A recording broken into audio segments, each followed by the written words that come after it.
Assalamualaikum warahmatullahi wabarakatuh. Salam sejahtera buat kita semua. Halo, apa kabar Mang Cek Bicek pemirsa PAL TV. Kembali lagi di program Jaksa Menyapa, program yang membahas langsung kiprah, tugas dan aksi nyata dari Kejaksaan Negeri Muara Enim kali ini dalam menjaga keadilan dan kepastian hukum di tengah masyarakat. Hari ini spesial karena kita akan berbincang dengan dua sosok penting yang berada di garda depan penegakan hukum, Kepala Seksi Pidana Umum dan juga Kasubsi Penuntutan dari Pidana Khusus Kejari Muara Enim bersama saya Hage Kainde. Dan saya Severi Manda, tadi sudah di-spill oleh Mang Cahage tentunya pemirsa, dan kita masih mengenal lebih dekat dengan insan-insan adiaksa dari Kabupaten Muara Enim. Dan tema kita hari ini, Kasipidum dan Pitsus Kejari Muara Enim, sinergi profesional untuk keadilan maksimal. Dan hadir di Studio 2 PAL TV ada Kazid Mutakin SH, Kasipidum Kejari Muara Enim. Halo, semangat pagi Kak. Pagi deh. Wah. Apa kabar Kak Zid? Alhamdulillah Sehat ya, luar biasa ya. Selamat Kak Zid untuk ini baru 1 bulan katanya pindah ke Muara Enim ya? Iya deh, alhamdulillah baru 1 bulan melaksanakan tugas. Luar biasa. Kakak lapang ya.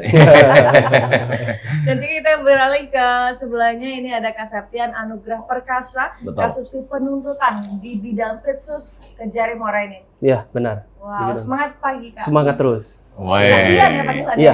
Kak Tian. Iya, luar biasa. Kita akan mengetahui seperti apa nih capaian kinerja dan juga mungkin perannya masing-masing dalam mendukung pimpinan Pak Kajari dalam melaksanakan tugas dan juga penegakan hukum, memberikan keadilan bagi masyarakat di tentunya Muara Enim. Kita akan mulai dengan Pak Kasipidum dulu nih. Kak Zid, ini sebagai pejabat baru di Kejari Muara Enim. Apa sih kesan pertama dan mungkin tantangan yang langsung terasa di seksi Pidum? Baik, jadi memang ini merupakan tugas yang baru bagi kami. Sebelumnya kami di bidang Intel, nah kemudian ini pindah ke Muara Enim, ada beberapa tantangan yang mungkin akan kami hadapi. Pertama, memang di Muara Enim dengan kondisi luas wilayah. Jadi dengan luas wilayah 245 desa ini, yang sebagaimana kita ketahui, banyak sekali tindak pidana yang terjadi di Kabupaten Muara Enim, di mana dari hasil pemetaan kami ada sekitar di tahun 2024 itu sekitar 600 perkara tindak pidana umum. Jadi trennya 2024, di 2024 itu 600 perkara yang masuk ke Pidum Jasa di Muara Enim. Kemudian di samping itu yang menarik perhatian tantangan ini adalah perkara terkait pertambangan. Nah, ini jadi banyak perhatian di masyarakat. Illegal drilling. Illegal drilling, benar sekali Pak. Jadi itu yang mungkin menjadi salah satu potensi tantangan terbesar di bidang pidana umum itu, seperti itu. Kalau seandainya strukturalnya Kak, seperti apa? Dibantu dengan tim Kasubsi atau apa? Kalau untuk bidang pidana umum, di Kasipidum sebagai pemimpin di bidang pidana umum dibantu oleh 2 kasubsi, yaitu Kasubsi Peratut, kemudian Penuntutan. Namun untuk pelaksanaan tugas di persidangan kami dibantu seluruh jaksa. Jadi seluruh jaksa yang ada di Kejaksaan Negeri Muara Enim memiliki tugas dan fungsi untuk melakukan penuntutan. Jadi setiap perkara itu kita tunjuk jaksa tidak hanya di bidang Pidum, tapi juga melibatkan jaksa bidang Intel, Pitsus, Datun, dan semua jaksa yang ada di Kejaksaan Negeri Muara Enim, seperti itu. Semuanya berperan bisa jadi penuntut umum bisa, ya? Ganti-gantian ya. Oke, mungkin kita ke sebelahnya nih. Ada Pak Kasubsi Penuntutan dan juga UHEKSI, Kak Septian. Iya, baik. Mungkin sedikit perkenalan juga mengenai tugas dan fungsinya, ataupun strukturalnya juga boleh ditambahkan. Oke, baik. Terima kasih. Jadi di Pitsus itu kita mengolah laporan atau pengaduan dari masyarakat. Dari laporan dan pengaduan masyarakat tersebut, kita telahan terlebih dahulu. Apakah telahan tersebut terdapat indikasi tindak pidana korupsi? Apabila terdapat indikasi tersebut, dapat melakukan penyelidikan. Nah, dari penyelidikan itu kita tingkat lagi ke penyidikan. Apabila sudah ditemukan minimal 2 alat bukti, kemudian sudah ditetapkan tersangka, kita dapat menaikkannya ke persidangan. Itu tahap penuntutan. Nah, tugas kita di jaksa di Pitsus itu tidak sampai di situ aja, tapi kita juga menetapkan putusan pengadilan yang sudah ingkrah dan upaya hukum yang lainnya. Gitu. Baik. Nah, kalau untuk struktural Kak, ini kan dinakodai oleh Pak Krisdianto ya. Iya. Nah, boleh diceritakan. Kalau terkait dengan struktural itu, kalau Kasipidum itu untuk seluruhnya. Dia terkait dengan penyelidikan, penyidikan, dan penuntutan. Nah, di bawah dari Kasih itu terdapat 2 kasubsi. Pertama itu kasubsi penyidikan, kedua itu kasubsi penuntutan. Kebetulan kasubsi penuntutannya saya. Jadi ketika perkara itu sedang diperiksa, itu bidangnya di Kasubsi Penyidikan. Nah, ketika perkara itu sudah terdapat tersangka dan ingin dilimpahkan ke pengadilan, itu baru tugasnya saya untuk menyidangkan di Pengadilan Tipikor di Palembang. Gitu. Oke. Nah, Kak Tian, penegakan hukum tindak pidana khusus, misalnya tindak pidana korupsi lah kita bisa katakan, itu selalu menyita perhatian publik. Nah, prioritas utama pidana khusus di Muara Enim seperti apa saat ini? Jadi prioritas penegakan hukum kita itu yang pertama ada namanya pengembalian aset, adanya penegakan hukum. Jadi kita harus mengawal penegakan hukum tersebut sampai adil dan transparan. Kemudian mengembalikan pengembalian aset itu dan pengembalian kerugian keuangan negara untuk dibalikan ke negara tersebut. Oke, itu jadi prioritas pasti ya. Prioritas utama Dan pastinya kasus-kasus yang mungkin juga berkaitan dengan hajat hidup orang banyak, Iya. tentunya yang menjadi salah satu perhatian ya Kak ya, Iya, di bidang benar. pidana khusus sendiri. Nah, mungkin kita ke Bapak Kasipidum tentunya dari Kejari Muara Enim. Kak Zid, kita tahu di Pidum ini pasti menangani banyak perkara ya. Iya. 600 dari setahun ya, berarti kalau dibagi 12 kurang lebih sebulan bisa 50. 50 Sedangkan sampai 60. sebulan aja cuma 30 hari. Benar. Ya. Tapi perkaranya bisa hampir dua kali lipat dari jumlah hari yang ada. Dari pencurian mungkin sampai kekerasan, ada juga illegal drilling di situ. Nah, kasus seperti apa Kak yang mungkin menjadi perkara dominan sekarang di Muara Enim ini sendiri? Kalau dari data yang masuk ke bidang pidana umum Kejaksaan Negeri Muara Enim ini mungkin sama dengan daerah lain, jadi yang menjadi mayoritas perkara ini masih perkara narkotika. Kemudian setelah itu di urutan kedua itu ada perkara pencurian.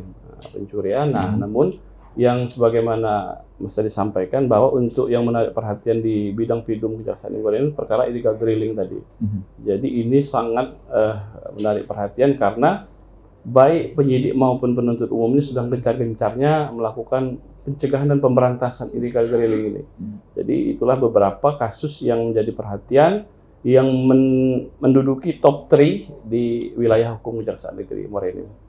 Oke, baik. Berarti narkotika masih menduduki peringkat Benar. pertama ya Kak ya? Masih. Karena kita mengingat letak geografis dari Muara Enim ini dikelilingi oleh atau dilintasi oleh Pali. Iya. Terus itu daerah-daerah wisata ya Kak ya, Benar Pagaralam, Lahar dan lain-lain ya Kak ya. Nah, ini kan menjadi tantangan tersendiri nih Kak. Apalagi Muara Enim ini luas. Iya. Ya, luas dan jauh-jauh. Benar. Apalagi Semendo dan Benar. lain-lain itu jauh-jauh. Ini bagaimana Kak mensiasatinya, terus itu bekerja sama dengan tim Intel, terus juga itu bekerja sama mungkin dengan mendatangkan saksi, itu kan pasti ada tantangannya Kak. Iya. Silakan Kak. Jadi untuk hambatan dalam penanganan perkara Pidum ini tentunya sebagaimana Mbak sampaikan tadi kan terbatas oleh jarak. Ya. Nah, jadi memang salah satu solusi sudah mendapat persetujuan dari Pak Kajari, kami membangun pola koordinasi yang baik pertama. Itu yang pertama, secara manual. Kemudian ke depan ini ini salah satu permasalahan besar juga yang kita hadapi adalah menyongsong KUHP baru.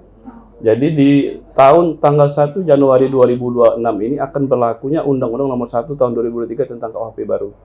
Nah, artinya pola koordinasi penyidik dan penuntut ini harus sinkron, kemudian tepat sasaran dan menyamakan persepsi. Nah, maka dari itu kemarin atas persetujuan Pak Kajari kita sudah melakukan suatu inovasi dengan cara melakukan koordinasi secara virtual, secara Zoom, kemudian untuk permohonan dari penyidik terkait penanganan perkara Pidum, contoh permohonan penahanan, kemudian SPDP itu bisa dikirim melalui aplikasi yang sudah kita siapkan, seperti itu. Ya, Pak Kasipidum, tadi sudah sempat di-spill ya mengenai kasus yang cukup menyita perhatian publik juga, illegal drilling, pengeboran minyak ilegal ini, yaitu pengambilan minyak bumi tanpa izin resmi yang merugikan negara, merusak lingkungan dan juga mengancam keselamatan jiwa nih. Nah, ada beberapa titik yang menjadi isu krusial seperti kayak Desa Keban Agung, lalu ada beberapa titik di Blok Pertamina. Nah, Kak, ini kan banyak sekali kerugian negara, masyarakat dan juga lingkungan. Sebenarnya kalau dari kacamata seorang Kasipidum, apa sih sebenarnya penyebab utama maraknya illegal drilling di Muara Enim sendiri? Oke, mungkin sedikit ini. Jadi di samping illegal drilling di Muara Enim itu illegal mining, artinya Mining juga, pertambangan dan perkebunan. Jadi memang salah satu penyebab munculnya illegal mining maupun drilling ini pertama memang luasnya wilayah yang ada di Kabupaten Muara Enim, di mana pantauan dari baik aparat penegak hukum, pemerintah ini sangat kurang. Di samping itu dipengaruhi juga faktor kondisi keuangan maupun ekonomi masyarakat. Jadi mempengaruhi sehingga tindak pidana ini terjadi untuk kasarnya itu memenuhi mata pencaharian masyarakat, sehingga masyarakat ini mau tidak mau menimbulkan niat untuk melakukan tindak kejahatan. Salah satunya yang ada di depan mata, contoh pertambangan rakyat ilegal, seperti itu, kemudian minyak, sehingga menimbulkan munculnya banyak kejahatan di Kabupaten Muara Enim, seperti itu mungkin. Dan juga pertambangan rakyat ini juga ada komunitasnya sendiri. Ya, sejauh ini memang kemarin kebetulan sebelum saya pindah, dan ini masih berjalan, Mbak, memang kemarin ada perkara yang sangat menarik perhatian. Ini kemarin di backup sama Pak Kasinto juga, perkara bos tambang ilegal. Jadi sebagai pengepul mungkin kan. Nah, ini alhamdulillah kemarin sudah kita sidangkan, kita tuntut maksimal dan sudah diputus oleh PN Muara Enim. Berapa tahun, Pak? Kemarin kita tuntut 5 tahun maksimal, ancaman maksimal di undang-undang tentang illegal mining itu diputus hakim 4 tahun kemarin. Ini masih berproses rangkaian pihak-pihak yang terkait dalam perkara tersebut, masih dalam proses persidangan. Oke, nah sebetulnya sejauh mana media dan masyarakat ini bisa ikut berperan juga, Kak, dalam pengawasan terkait masalah ini? Oke. Kalau untuk saat ini tidak bisa kita pungkiri, media dan masyarakat adalah pihak yang membangun maupun melakukan pengawasan terhadap penegakan hukum. Dengan tujuan penegakan hukum transparan, kemudian menciptakan rasa keadilan. Nah, jadi memang di sini media maupun masyarakat harus berperan untuk mengawal kami semua ini untuk objektif dan profesional dalam melakukan penegakan hukum. I see. Dan pastinya mungkin apakah ada tantangan tersendiri kalau misalnya ingin menjerat pelaku jaringan illegal drilling yang cukup besar lah? Mas Bidum, ada tantangan tersendiri nggak? Kalau untuk tantangan tersendiri mungkin lebih ke di bidang lebih ke ranah penyidik ya, karena mereka yang melakukan pengungkapan kasus. Namun bagi kami sebagai JPU ini adalah kemampuan untuk membuktikan. Betul. Jadi ketika penyidik sudah melakukan penangkapan terhadap pelaku tambang ilegal, nah kami sebagai penuntut, kami sebagai menerima berkas dari penyidik, kita kepiawaian untuk melakukan pembuktian. Nah, ini dibutuhkan kemampuan yuridis maupun teknis dalam proses pembuktian. Mungkin itu yang lebih. Itu yang menjadi challenging ya, Kak ya. Oke, kita Ini nanti kolaborasi dengan kepolisian juga. Betul. Ya. Kalau Pidum. Baik, kita akan ngobrol-ngobrol lagi Pak Kasipidum dan juga Pak Kasubsi Pitsus di segmen kedua, segmen ketiga masih bersama kami di Jaksa Menyapa dari Studio Dopal TV. Memang punya kita. Jangan kemana-mana.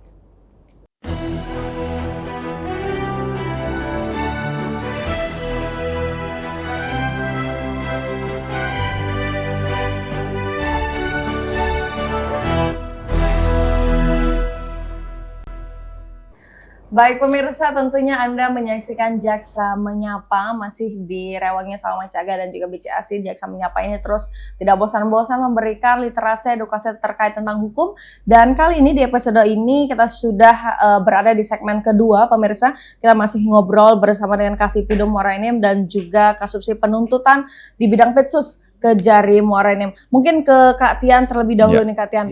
Kalau ngomongin tentang korupsi ya, terus tindak pidana khusus yang ada di Kabupaten Muara Enim ini mungkin menjadi sorotan Kak. Nah sekarang perkara yang mungkin lagi menjadi sorotan atau perhatian khusus nih, apa nih Kak? Case apa? Jadi di Muara Enim itu capaian kita ada 3 penyelidikan yang sedang kita tangani. Kemudian juga ada 5 penyidikan yang kita sedang tangani dan juga ada pra penuntutan sebanyak 2 yang insya Allah dalam waktu dekat kita akan melimpahkan ke pengadilan tipikor. Nah, untuk capaian kita juga udah ada uang titipan dari yang kita periksa ini sebanyak 380 juta. Kemudian yang pada tahun kemarin juga yang sudah ingkrah pada tahun ini terdapat tanah yang sudah kita sita untuk pengembalian kerugian keuangan negara. Case-case yang terkait dengan infrastruktur, dengan kehidupan masyarakat yang sangat berpengaruh, itu yang menjadi pokok utama kita agar pelaksanaan terus pemerintahannya juga berjalan dengan baik. Jadi kita juga memohon kepada masyarakat untuk mengawal pemerintahan Kabupaten Muara Enim agar terus berjalan dengan baik. Oke, berarti sudah ada kurang lebih 2 kasus untuk penuntutan ya? Iya, insya Allah bulan ini akan kita naikkan. Oke. ke tingkat penuntutan. Kak Tian sebagai kasubsi di Pitsus Muara ini udah berapa lama nih? Saya sudah lebih kurang 2 tahun di situ. Oke, luar biasa. Nyaman ya Kak Emora Iya, ini. lumayan. Nah, anyway, dalam menangani kasus korupsi nih Kak ya, itu Hmm. biasanya yang paling sulit itu di mana sih? Bukti kah, saksi, atau tekanan politik? Oh, itu sangat menarik ya. Nggak mendorong nggak ya? Hah? Nggak mendorong ya? Menarik ya? Menarik, cukup Menarik menarik. ya. Iya, iya. Ya, yang pertama kesadaran, mungkin dari kesadaran masyarakatnya ya, yang tidak terlalu mengenal hukum, maka kita lebih memberikan arahan agar masyarakat itu mengerti hukum. Banyak kades-kades juga tidak mengerti apa yang seharusnya dia kerjakan dan lain sebagainya. Kemudian tantangan lain ketika kita persidangan, ada yang nggak bisa hadir karena antara jarak dan wilayahnya jauh. Yang kita ketahui wilayah Muara Enim ini cukup luas, terdapat 245 desa, kemudian 10 kelurahan dan 20 kecamatan. Itu menjadi tantangan kita juga untuk menghadirkan saksinya dan lain sebagainya. Berarti tekanan politik tidak menjadi kesulitan? Ya bisa dibilang juga. Pernah, Ada, Kak. Pernah Kak? Terkait dengan tekanan politik kayaknya dalam masa saya sih nggak ada. Nggak ada ya? Iya, Nggak ada lancar-lancar aja. Ah, iya. Masa sih Kak? Iya, dibawa enjoy aja. Dibawa enjoy, Yang ya, terpenting sudah memenuhi unsur 2 alat bukti, minimal 2 alat bukti, dan juga si calon tersangkanya juga sudah mengakui, ya sudah kita lancar jalan, insya Allah semuanya terbukti. Gitu. Oke, anyway nih, kalau untuk mungkin bisa dijawab dari dua-dua ya, Kak Subsi dan Pak Kasibidum, mengenai transparansi. Maksudnya dalam alur kasus masing-masing, baik di pidana umum dan pidana khusus, masyarakat pasti menuntut yang namanya transparansi nih. Iya, benar. Perlakuan yang sama juga, baik ini pelakunya si A, si B, si C, si D, dari latar belakang apapun, semua harus sama di mata hukum. Iya, benar. Nah, kita untuk menjaga trust isu dari masyarakat dalam hal ini seperti apa? Mungkin Pak Kasibidum dulu. Silakan. Oke, baik. Kalau untuk aspek transparansi, yang pertama memang kita juga melaksanakan petunjuk pimpinan. Jadi untuk transparansi yang pertama kita tuh ada namanya CMS publik. Jadi setiap tahapan di kantor itu juga kita di layar depan itu kita tampilkan tahapan proses persidangan itu, apakah pemeriksaan, kemudian tuntutan itu sudah salah satu item kriteria dalam mencapai suatu transparansi. Itu yang pertama. Jadi bisa dipantau baik pihak-pihak lain, apakah itu keluarga, apa pihak-pihak yang ada di masyarakat, untuk memantau tahapan proses persidangan. Itu yang pertama. Kemudian yang kedua, kita juga bekerja sama dengan bidang intelijen. Setiap tahapan, baik Pitsus maupun kami, itu kita launching pemberitaan. Nah, kemudian di samping itu yang terakhir, ketika pihak-pihak ingin mempertanyakan itu, kita menerima dengan terbuka pertanyaan-pertanyaan ataupun permasalahan yang ingin disampaikan. Jadi kita sangat terbuka dengan masyarakat yang menuntut keadilan terhadap penegakan hukum yang kita laksanakan. Oke, thank you. Mungkin Kak Tian? Oh iya, jadi Kejaksaan Negeri Muara Enim ini terbuka untuk publik, dan kita juga memanfaatkan media sosial seperti YouTube, TikTok, Instagram, agar transparansi itu tetap berjalan di sana. Nah, dan kemudian juga kita juga punya jargon. Kebetulan jargon Kejaksaan Negeri Muara Enim yang dipelopori oleh Kepala Kejaksaan Negeri Muara Enim, Bapak Rudi Iskandar SMH, yaitu bisa. Ya, ada bisa. Bisa itu ada kepanjangannya. Apa itu? Bersih, inovatif, sinergi, akuntabel, zona integritas. Wow, gitu. mantap. Ini luar biasa Ini sekali. kayaknya tiap pagi ya, lihat. Iya. Jadi hafal. Ada hafal, Pak. Baik, ini luar biasa ya. Berarti ini dengan jargon itu, dan juga kita merujuk ke slogan yang sudah memang diberikan oleh Pak Kajati langsung, yang berintegritas, berprestasi, dan juga humanis. Benar. Dan ini juga bahwa kejaksaan ini sudah bertransformasi, lebih terbuka, dan juga benar-benar insan adiaksa hadir di tengah-tengah masyarakat. Ya, Nah, saya mau ke Kak Z terlebih dahulu nih Kak. Untuk PIDUM ini kan pasti lebih kompleks ya permasalahan-permasalahannya, apalagi 600 case yang satu tahun, dan itu sudah pelimpahan ya Kak ya, sudah lengkap ya? Iya, itu sudah kita sidangkan di tahun 2024. Sudah disediakan. Wow, ini sudah inkrah berarti ya? Sudah. Untuk tahun 2025, Mbak, ini dari Januari sampai April ini 200 perkara. 200 perkara. Nah, ini triwulan pertama sudah 200 perkara. Nah, ini sudah. bagaimana Kakak memastikan bahwa rasa adil yang dan juga mungkin tuntutan ini adil bagi masyarakat, dan juga mungkin hak-hak pelaku ini tidak terganggu nih? Baik. Jadi untuk memenuhi rasa keadilan yang hidup di dalam masyarakat ini, yang pertama sesuai dengan petunjuk pimpinan, dalam melakukan penuntutan kita harus menggunakan hati nurani, itu yang pertama. Kemudian yang kedua, untuk perkara yang serupa kita ada tolak ukur supaya menghindari disparitas. Contoh, untuk perkara pencurian ketika kerugiannya misalnya 2.500.000, nah kita adik-adik jaksa di kantor itu selalu melampirkan perkara-perkara sebelumnya sebagai tolak ukur agar kami baik Kasipido maupun Pak Kajari untuk menentukan masa hukuman. Jadi jangan sampai contoh dituntut 1 tahun, kemudian ada 2 tahun, ada 3 tahun, sehingga rasa keadilan yang didapatkan oleh para tersangka ini tidak tercapai. Nah, jadi kemudian yang terakhir, proses penentuan hukuman itu dilakukan secara berjenjang. Jadi ketika seorang jaksa menentukan hukumannya misalnya 1 tahun, maka Kasipido wajib mengkoreksi. Kemudian Pak Kajari wajib mengkoreksi. Sehingga dari 3 rangkaian sistemasi kepemimpinan itu menciptakan rasa keadilan yang ada di dalam masyarakat. Mungkin seperti itu. Wow, ada konsistensi penuntutan, Iya, ya Kak ya? harus ada tolak ukur. Tolak ukur dari case-case yang sebelumnya Case-case juga berarti sebelumnya. dilihat ya. Tentunya tidak mengesampingkan KUHP yang ada Benar. pastinya ya. Nah, menarik Kak, bahwa sekarang ini adalah menjadi concern bersama para APK adalah terkait kasus-kasus yang melibatkan anak-anak. Dan kadang ini sangat rumit sekali.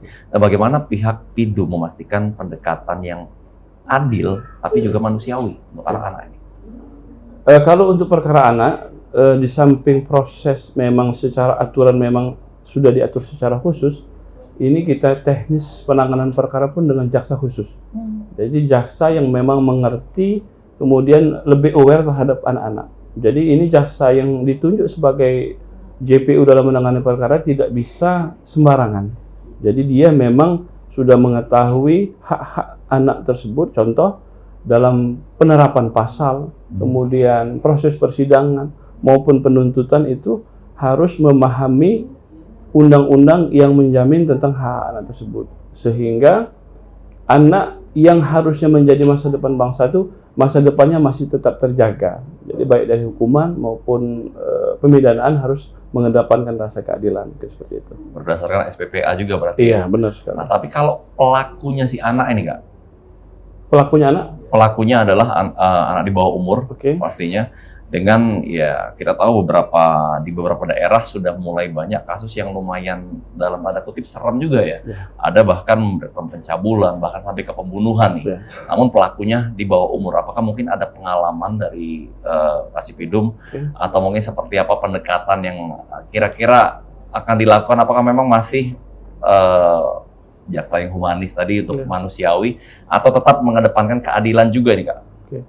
Kalau untuk anak ini mungkin pengalaman, jadi memang tren sekarang tindak pidana ini sudah bergeser. Kemarin contoh untuk perkara narkotika itu biasanya pelakunya dewasa. Nah, mereka ini sindikat ini menggunakan anak sebagai pelaku. Jadi kurir. Jadi mereka tahu ketika anak melakukan, maka ada undang-undang yang mengatur bahwa mereka itu harus dilindungi. Nah, ini jadi tren yang ada saat ini. Nah, namun dalam proses penegakan hukum, karena undang-undangnya jelas, walaupun pelakunya anak-anak, dia harus kita lindungi, kemudian kita harus menjaga, sebagaimana saya sampaikan di awal tadi, hak-hak anak itu harus tetap kita jaga. Karena mereka masih punya masa depan yang harus kita bangun supaya nanti menjadi generasi penerus bangsa, seperti itu. Oke, luar biasa. Berarti masih di sisi lain jaksa ini harus tegas, tapi di sisi lain juga dituntut harus humanis. Benar sekali. Jadi ini pekerjaan yang kompleks ya Kak ya. Harus seimbang, proporsional. Tantangan ya harus Kak ya. proporsional. Ini menjadilah tantangannya. Ya. Nah, tapi mau ke Kak Tian terlebih dahulu nih. Kak Tian, kalau ngomongin tentang case korupsi ya Kak ya, karena kan kita kan penyelidikan itu kan butuh waktu ya. Butuh waktu, nggak sebentar ya kan. Benar. Apalagi kita dari laporan masyarakat, ditelaah terlebih dahulu dan lain-lain sebagainya. Nah, bagaimana Kak Pitsus di Kejari Muara ini, apakah sudah memiliki teknologi yang canggih nih untuk menyelidiki, untuk mendeteksi apakah ada barang bukti yang dihilangkan atau mungkin chat-chat yang sudah dihapus dan lain sebagainya. Silakan Kak. Oke, baik. Terkait dengan teknologi, kita di Pitsus itu tidak bisa berdiri sendiri, harus bersinergi dengan bidang lainnya. Yang selalu mensupport kita itu di bidang intelijen. Karena di Muara Enim itu sendiri, di Pitsus itu kekurangan SDM dengan luas wilayah Muara Enim yang cukup besar. Nah, jadi kita berkoordinasi dengan intelijen, kemudian instansi lain terkait dengan pengumpulan data, pengumpulan bahan keterangan, itu sudah ada sistemnya. Untuk melacak yang namanya isi-isi chat yang sudah dihapus, Betul. itu kita bisa ajukan ke Kejati, ke AMC, ke Kejagung, begitu. Ada bacanya kalau kayak. Iya. Kalau dihapus, nggak akan hilang. Masih Iya. patut kita kejar ya. Masih bisa Masih dikejar. Wow, luar biasa. Berarti teknologi berjalan nih di Berjalan. Kejaksaan Negeri Muara Enim ya. Iya, teknologi Iya, kita udah modern juga kan. Kayak udah berlari bukan jalan lagi. Iya. Katian, kami dengar Picus juga aktif dalam pencegahan. Iya. Nah, Iya, apa dong. bentuk edukasi dan juga pembinaan yang dilakukan ke OPD yang ada? Oh iya, Ya, tapi Pasti jangan masih dijawab banyak. dulu. Oh, iya. Masih banyak, ya kan? Betul. Jangan dijawab dulu, karena ada yang nak lewat ya sih. Oh, iya. Selamat bersama kami pemirsa di Jaksa Menyapa.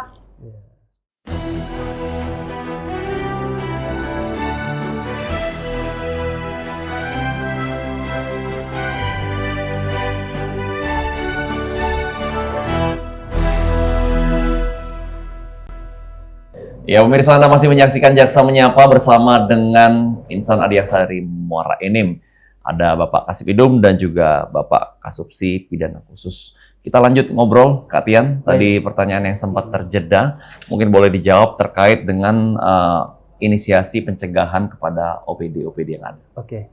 Baik, jadi di pidana khusus itu di Kejaksaan Negeri Muara Enim kami juga melakukan pembinaan atau sosialisasi terhadap OPD-OPD, kepala desa, dan juga sekolah-sekolah.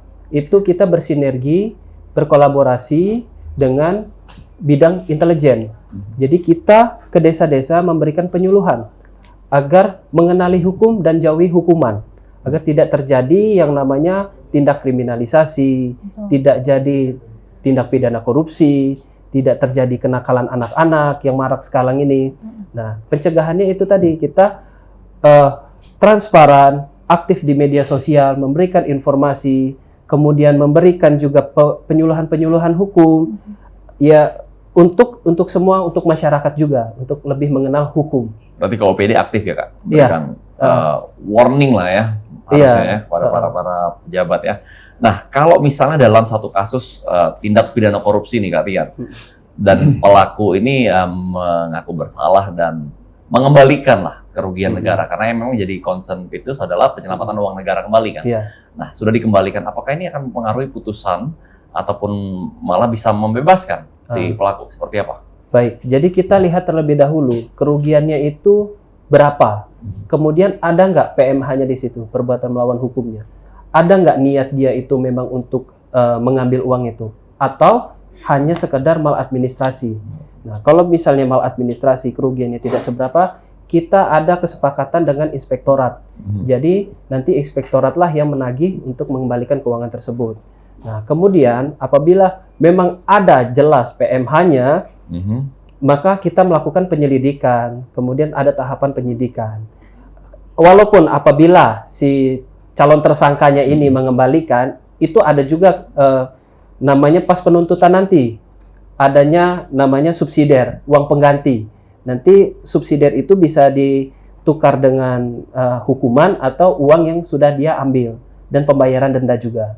Itu dapat mengurangi dari tahanan mereka. Berarti kalau tidak ada PMH, perbuatan melawan hukum, cuma sekedar maladministrasi, ini bisa bebas nih? Kita lihat dulu, kita telahan dulu. Masih harus dilihat per case-nya ya, Iya. mens reanya masing-masing harus tetap dilihat juga ya. Iya.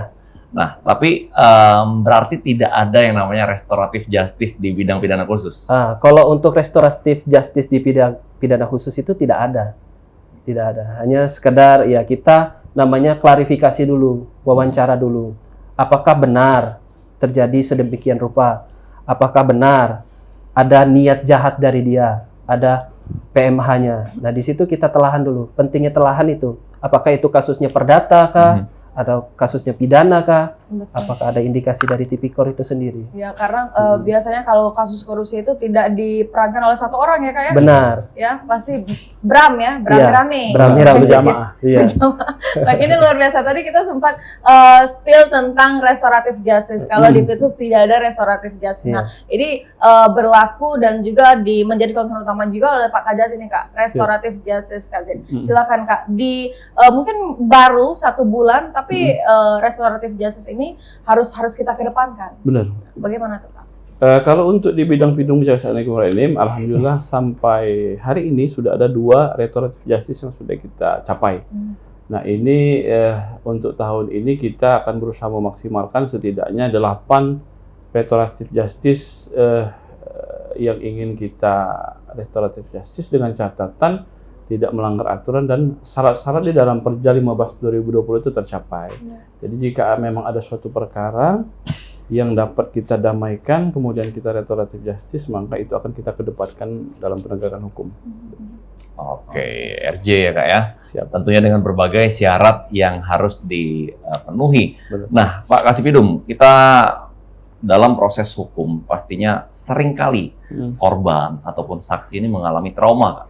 Oke. Nah, apakah memang kejaksaan juga concern untuk mengatasi hal ini, membantu mereka sembuh kembali lah tanda petik?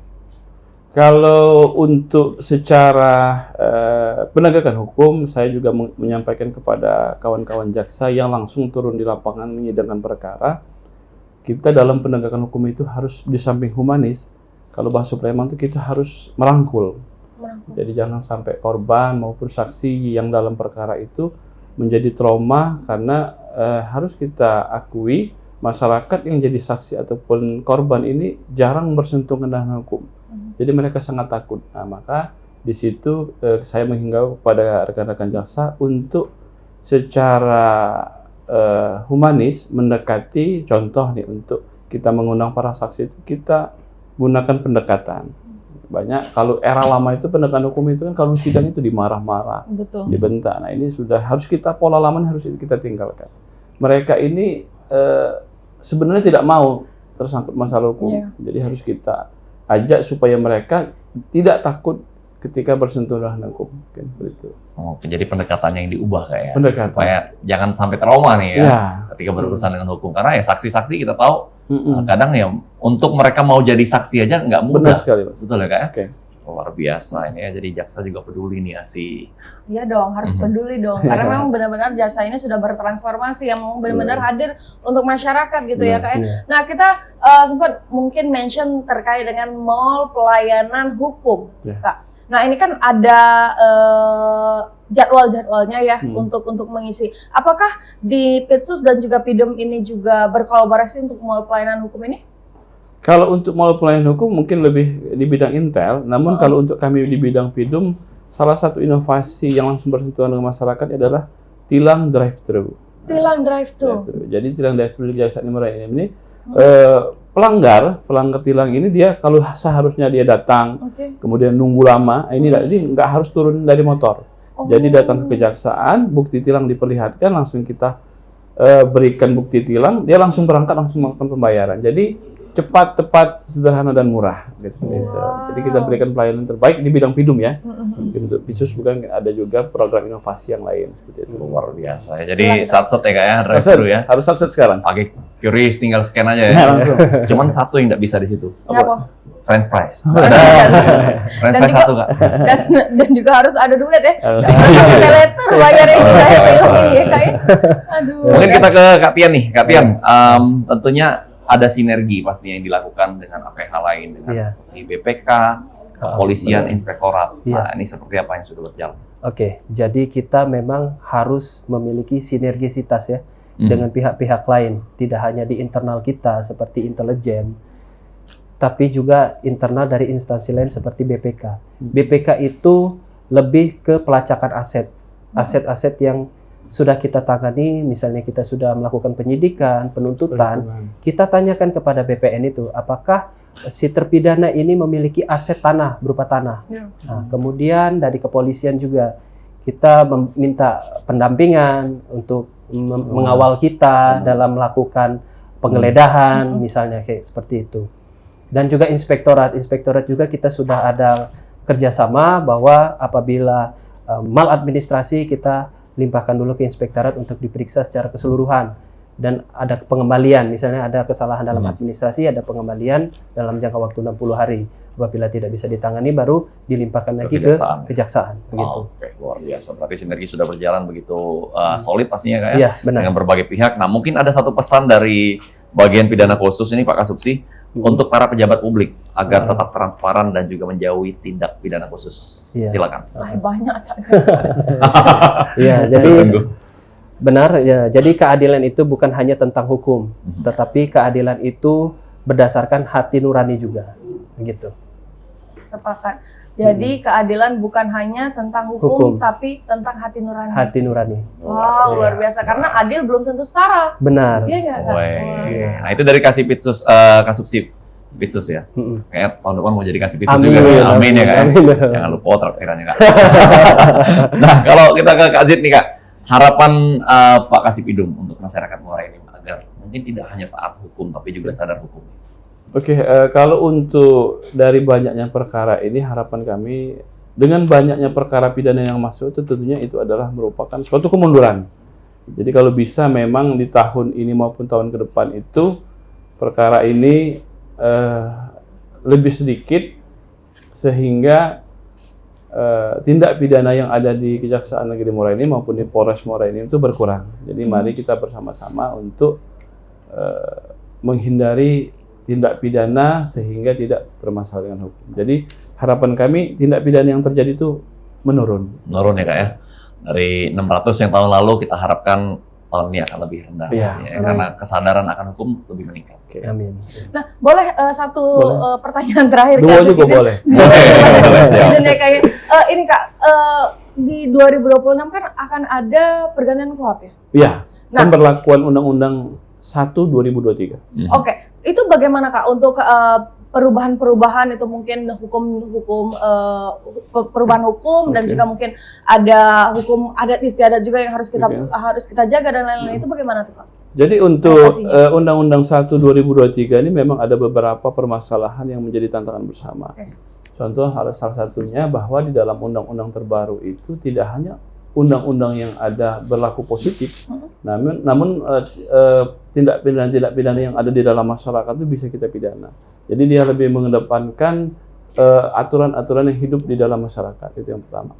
Kemudian ada beberapa pasal yang sebelumnya tidak diatur di dalam KUHP lama, Undang-Undang 1 1946 itu. Nah, di sini ada beberapa perkara yang sebelumnya tidak itu diakomodir oleh undang-undang sehingga bisa kita berlakukan. Contoh santet. Oke. Nah, itu kan kalau Undang-Undang 1946 KUHP lama kan terlihat tapi ada. Nah, jadi di dalam undang-undang baru ini salah satu pasal itu bisa kita jerat untuk sebagai suatu tindak pidana. Jadi banyak perubahan-perubahan di dalam undang-undang baru. Jadi santet itu bisa gak jadi pidana? Iya, makanya ini transformasi ini harus baik kejaksaan, kepolisian maupun Mahkamah Agung harus sama-sama menyamakan paradigma pemahaman terhadap undang-undang baru ini. Luar biasa ya, hukum banyak. sosial, hukum adat istiadat digunakan ya. Iya. Wow. Iya, terima kasih sekali lagi Kak Tian, Kak Zid atas waktunya, atas informasinya dan luar biasa pemirsa.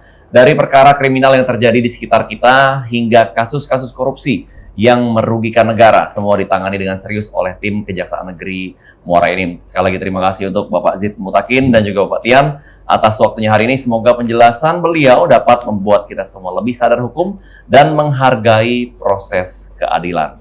Terima kasih untuk pemirsa yang sudah nonton. Saya HGK Indi. Dan saya Chef Remanda. Inilah Jaksa Menyapa. Sampai jumpa.